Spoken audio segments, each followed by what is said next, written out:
And welcome to the Waiver Wire episode of Beerfield Fantasy Football Shots. I am your new host for this segment at HoppBFF, HOPPBFF.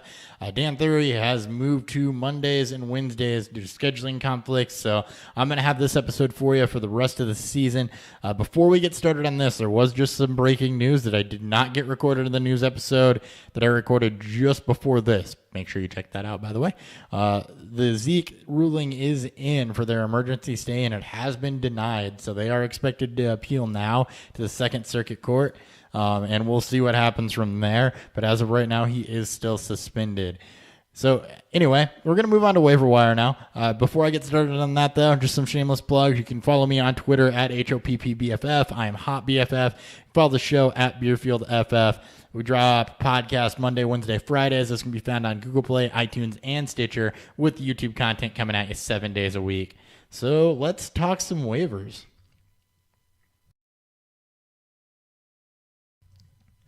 So I'm not honestly sure what Dan's format was for this, but I'm in charge now. We're doing this my way. So let's talk quarterback first. Quarterbacks, the guys out on waiver, less than 50% owned that you should be trying to pick up this week. You've got Jared Goff, who's going to go up against a Janoris Jenkins-less Giants team. He's been very, very good against bottom-end defenses. The Giants are bottom 3. Goff is a QB 14, even after his bye week. They're missing Janoris Jenkins, as I just said. So Jared Goff, definitely a good pickup for this week.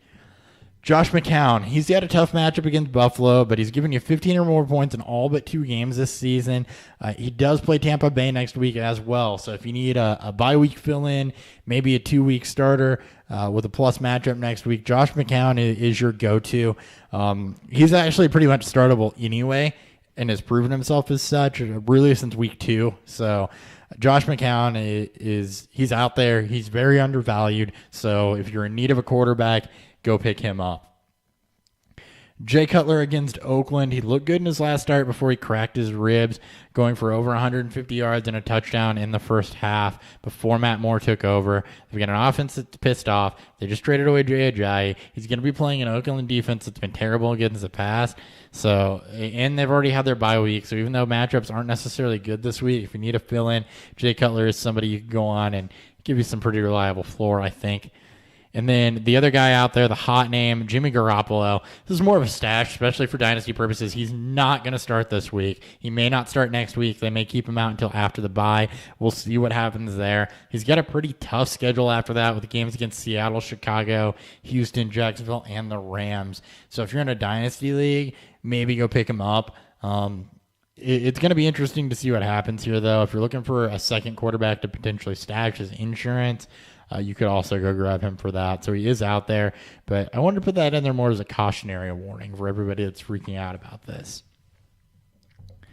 At running back, we're going to go with Orleans Darkwa. He's been the most efficient Giants runner. He's definitely earned himself more carries. They did not give him to him prior to the bye week as they threw most of the game. That was just a little bit weird of a game script, but he's been the most consistent runner all year. He's going to be going up against a Rams defense that is not good against the run at all. And he's got some juicy matchups left against San Francisco, Kansas City, Washington twice, Oakland, Dallas, and Arizona, who are all not great against the run. So Orleans Darkwa, if you need somebody that's going to be insurance that should get carries and be efficient, he's a guy to go pick up. With the Zeke news, Darren McFadden is under 50% owned, even though Alfred Morris is not. They're up against Kansas City, so it's not a terrible matchup. Morris is going to start, but Darren McFadden will see work, especially in the passing game. Morris is not really an adept pass catcher, and we've seen Darren McFadden blow up before. So, this is obviously dependent on what happens with Zeke's next appeal, but Darren McFadden needs to be rostered at this point, especially if you're a Zeke owner. Alex Collins is another guy that's out there on waivers. He's in line for more work. He's another guy that, like Orleans Darkwa, has been really, really efficient in a messy situation, except Harbaugh has come out and said, we're going to give him the ball more. He was, up over 100 yards last week. Hasn't found the end zone yet, but there's almost no passing upside to him. That's the bad news. The good news, though, is that when Woodhead comes back in week 11, Alex Collins should be pretty safe still. So he's a pickup if you need a bye week replacement, and really just if you need a bench stash for insurance as we get closer to the playoffs. And then two other guys that kind of fit the same mold here, Marlon Mack and Matt Breida. Both of them have floor. They're both getting 10 touches or so a week. They're both active in the passing game, and both have been productive. They're both going to split, though, Mack with Gore, Breida with Hyde. But, you can expect them to have some floor if you need them, break glass in case of emergency. Other guy that's out there, Danny Woodhead, he isn't eligible to come back until week 11. Once he is back, especially in PPR formats, he will be heavily used. So go pick him up, stash him if you've got the roster space, if you're in need of running back help, and you're teetering, on the edge of playoff contention, because he could be very, very valuable for you down the stretch. And then the two Miami backs, Kenyon Drake and Damian Williams, with the trade of J.H.I., there's going to be a mad rush for these two. Kenyon Drake is the back that you want to try to get. He's the more talented of the two. He's got the better draft pedigree. He is the better runner as well, and he has proven to be, in limited work, to be somewhat adept in the passing game.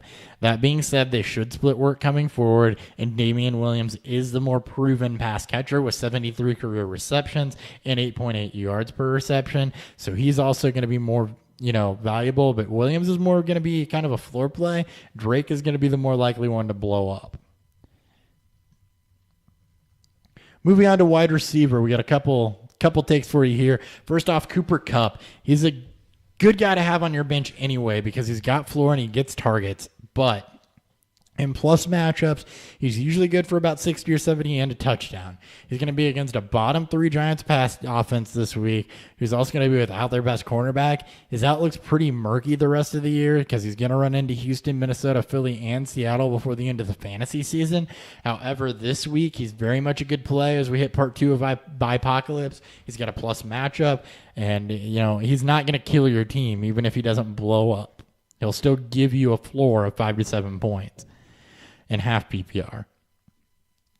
Juju Smith-Schuster is another guy that is out there, and after his performance, there's gonna be a rush for him as well. He absolutely blew it up, but more importantly, should Wyben can trust him and why he's going to be utilized more. He was already being utilized, but he's always a threat to score a touchdown. He's got the most for any player under 20, any receiving touchdowns for any player under 21, and he's not really affected by Bryant playing because that's going to be Eli Rogers that puts off the field. So, I expect as trust grows with Juju that he's going to continue to be involved in this, in the Steelers offense. And you definitely want to stash him, especially if he continues to see any form of volume at all.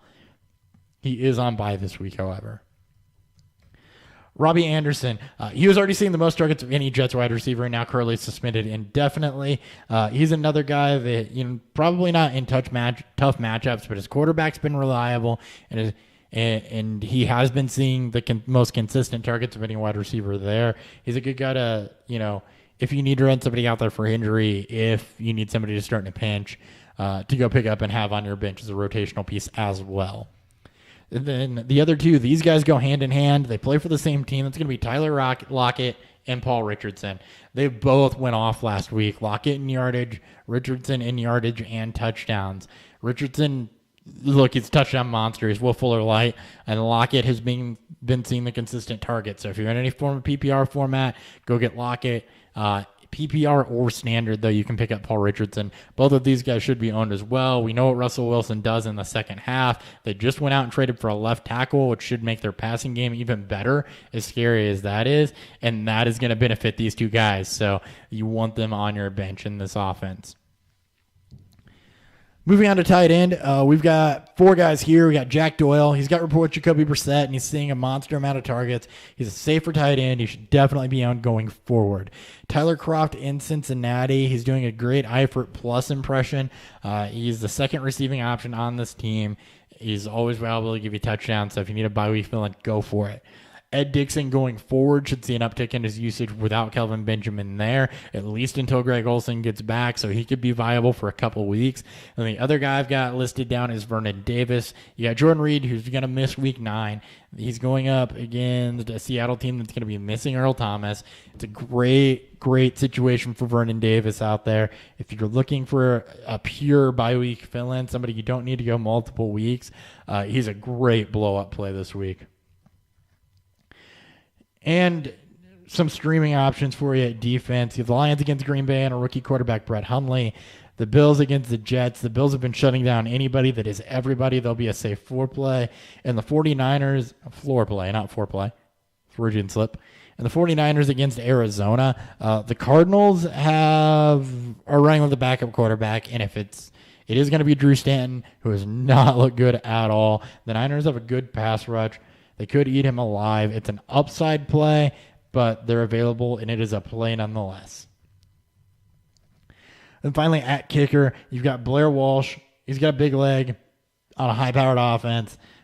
He's been a lot more accurate in Seattle, even though he's not been hitting big kicks. So if you need to fill in, he's a safer one. Josh Lambo, Jacksonville all season has been able to move the ball, but because they're a little bit one-dimensional, they do have some troubles when they get down into the red zone. So Josh Lambo is a very viable option there, kicking for them. And then Mike Nugent in Dallas. Without Zeke, this red zone offense is going to have to find a new way to score. They can still move the ball. He had a big game in Washington. So Mike Nugent is another guy that you can pick up as a bye week and rest of season kicker.